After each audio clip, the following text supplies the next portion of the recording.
Well, Keiichi Matsuda, welcome to Demand Solutions and welcome to the Digital Media Zone of Public Foundation.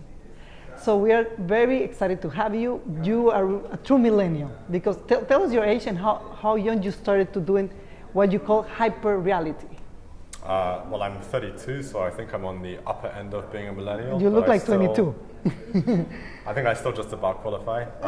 I started working on this project that I call hyperreality around 6 years ago during my Masters of Architecture. And I was really interested in the time how we can start to use technology to create totally new types of spaces.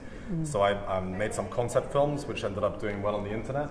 And it started this investigation for me about what happens when you start to combine the physical and the virtual together. And I found, in fact, that it causes many problems as well as many opportunities. So the Hyperreality project is really about trying to explore the friction of technological progress with culture. Culture. That's great. So, and I understand that one of the first projects was in Medellin. So tell me how this project came about and what did you find? What was the findings of this project? So it's the most recent project actually that's in Medellin, which I released just earlier this summer, so in around May. I was really interested to, okay, let me go back because a lot of the technology that we use on an everyday basis is conceived and developed in by a kind of very narrow section of society. It's mostly in the US, it's mostly white, it's mostly male, it's mostly kind of between the ages of 25 and 55, this kind of a very narrow segment of society. But technology now has a massive impact on all of us, how we communicate, how we live our everyday life. And more as we're seeing this physical and virtual come together, technology is becoming like a filter, like a layer, a liquid or something that exists between everything, every interaction. So it becomes actually very important, like who you are, and the philosophy of the people who are creating this technology is kind of forced on all of us. So I wanted to find a place which allowed me to show the kind of conflict in technology. And I live in London, and London is not a good place to do that because in London we are very much aligned with that kind of world. So I was invited in 2013, I think, to speak in a conference called Fractal in Medellin, Colombia. And it's a really interesting conference around science fiction, emerging technology, and involving the people of the city and defining a sort of a new vision for what the city could be.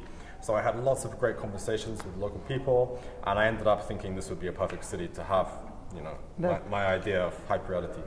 Keiichi, what would be a final message for people out there, for our youth that wants to be creative, that wants to leverage technology in a different way?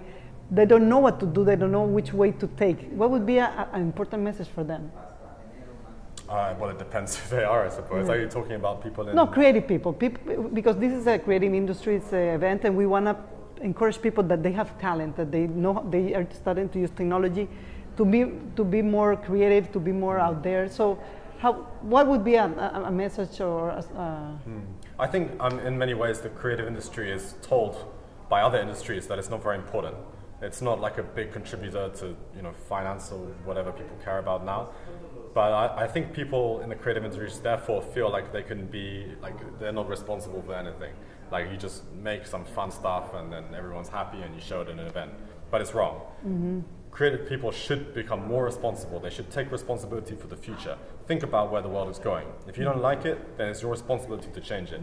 We're like old enough now that we can't blame our parents or whatever for screwing up the world. Like we're the ones who have to fix it. So I think it's really important to be able to critically think about the future and to have more kind of cross-industry kind of communication. Talk to other people from outside your industry. Actually, let's try and get rid of industry altogether. That's my idea. Thank you so much. Thank you very much. Right. Thank you, Keiichi. We'll see you next time. Cheers. Thank you.